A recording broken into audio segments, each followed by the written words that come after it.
Deputy Party Leader, Senator Cleophas Malala.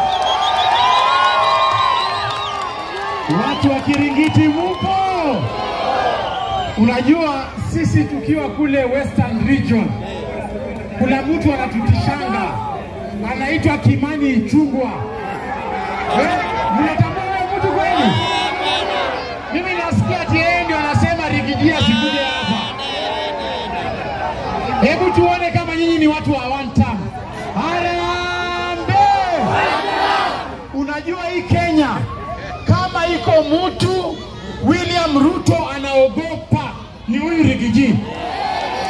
Huyu Rigiji amekamata huyo mtu. Mimi naomba tafadhali mumushikilie. Yeye wamemuita mkabila, lakini yeye sio mkabila. Rigiji ameunda chama cha DCP ambacho kiko paka Western Region kule. Wale Waluya wa huko wamesema wako na Rigiji. Wale wa Coast wamesema wako na Rigiji. Wale wa Kamba wamesema wako na Rigiji. Nyinyi hapa Kiringiti mko na Rigiji? Hebu tuone mikono za Rigiji. Na mwisho mimi nimeona William Ruto ameanza kutisha wale watu ambao wanapinga finance bill yake.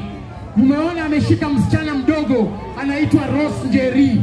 Sisi tumesema kama chama cha DCP tunaenda kusoma hiyo finance bill, tukuje tuwaelezee ile mambo ameficha pale ndani, na kama ameongeza ushuru sisi